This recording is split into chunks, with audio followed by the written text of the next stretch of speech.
Hey everyone, Tyler here at The Movie Beat. Welcome back. Got another Korean movie review for you here.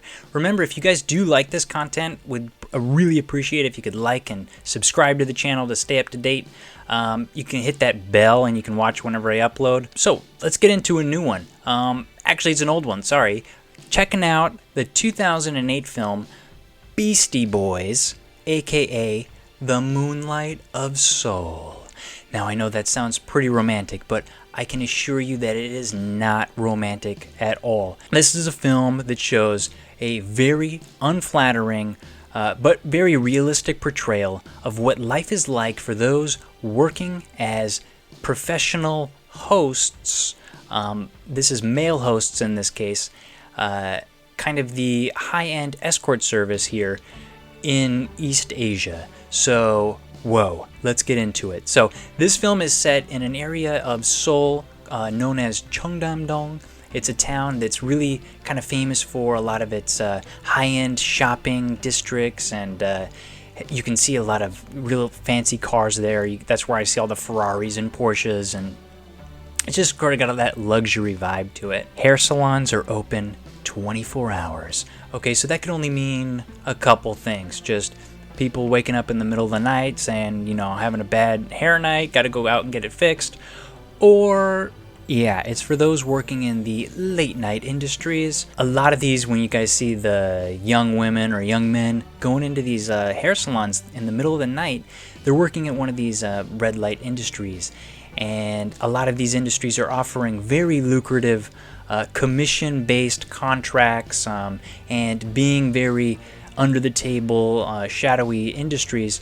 There are also places that, you know, that's where all the loan sharks kind of hang out, and you could probably get big cash loans. So they're going to attract people that are trying to enter that real luxury lifestyle that they imagine themselves, wearing the Gucci, the Louis Vuitton, whatever, walking down the streets every day, driving those fancy cars. Or unfortunately, it's going to attract very vulnerable people who are in bad situations that need money for whatever reason badly and quickly. So one of these such opportunities exists for male hosts, and that's what this movie focuses on. So these guys work during the late night hours in exclusive clubs, and their job has them really socializing and playing drinking games, entertaining the women, high-paying women clientele, really trying to satisfy their every needs. So that sounds like a lot of fun, right? Well, these guys are drinking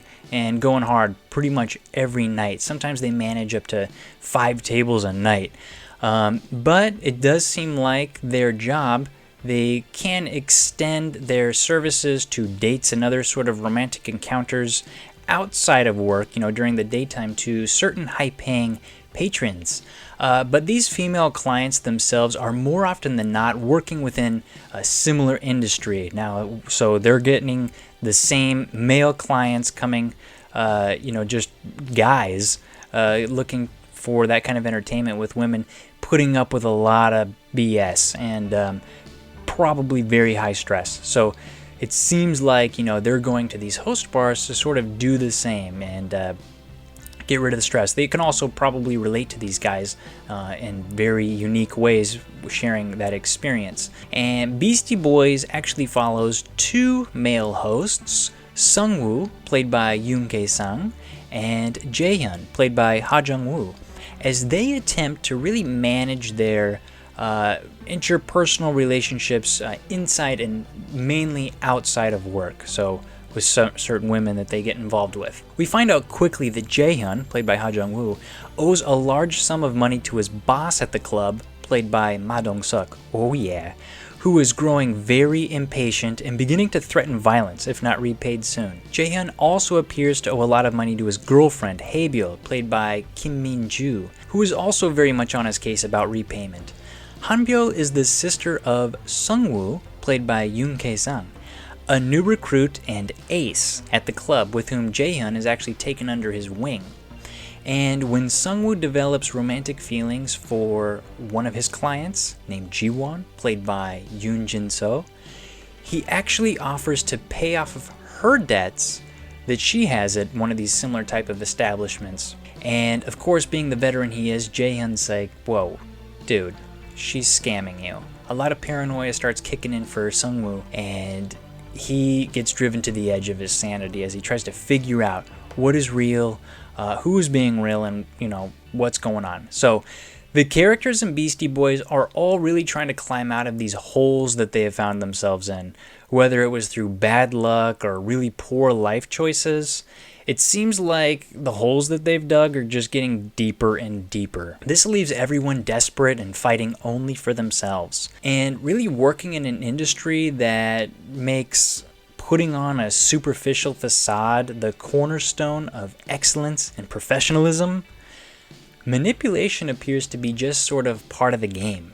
This is what makes Beastie Boys so fun to watch, so interesting to watch. It's this dynamic of the deception. What happens when expert manipulators start entering into deception and extortion territory?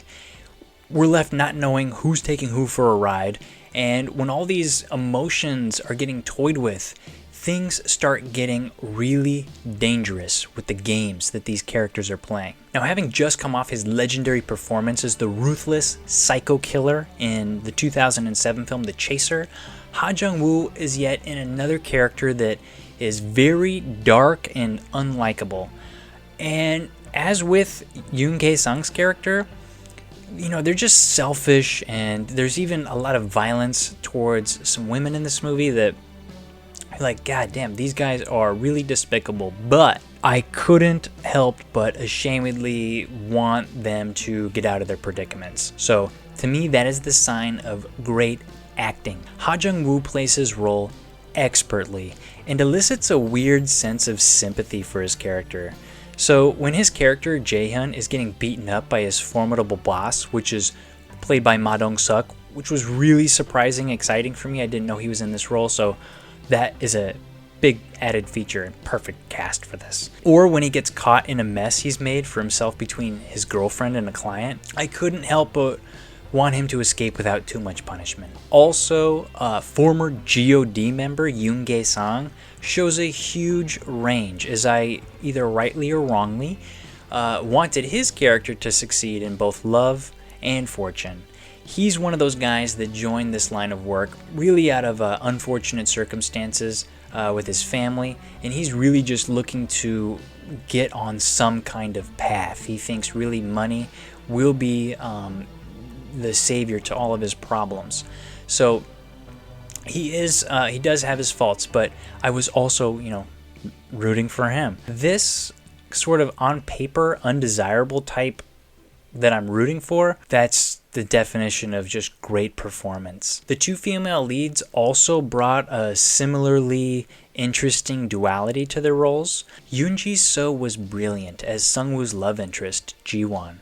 She was honestly a bit awkward for me at first, but actually grew into one of the film's most complex characters. That was a surprising development and just amazing to watch. Also, the character of Hanbyul, played by Kim Min-ju, was written so well that I couldn't make up my mind about her until the end.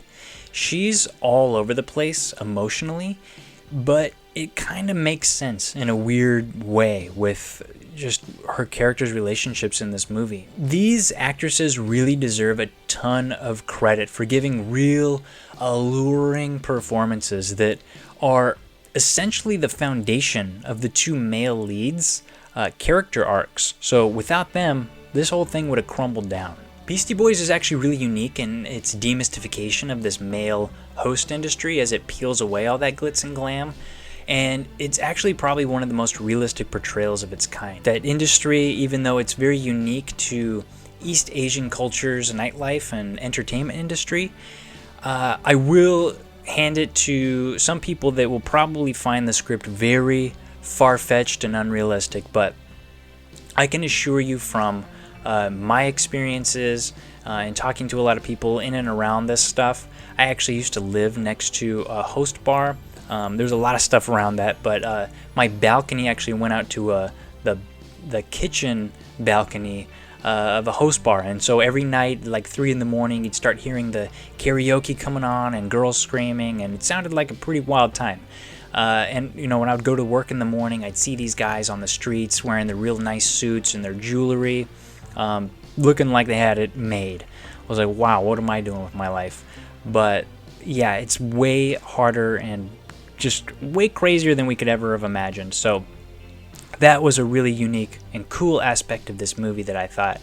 I can assure you guys, the doubters, that this stuff is very real. So Beastie Boys really is a very intriguing early drama film from director Yoon Jong-bin, Yoon Jong-bin, that's why I said it right, who would actually go on to direct some real loved films like Nameless Gangster or The Spy Gone North. So if you guys liked any of those movies, you gotta check out his early work, Beastie Boys.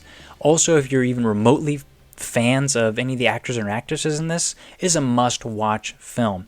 I couldn't really find out what the director was meaning with the title Beastie Boys, but the actual hip-hop group Beastie Boys, apparently they said that their name is an acronym for Boys Entering Anarchistic States Towards Inner Excellence. And I was thinking about that, I'm like, yeah, I'll take it. That does it. I'm going to rate it a 7 out of 10.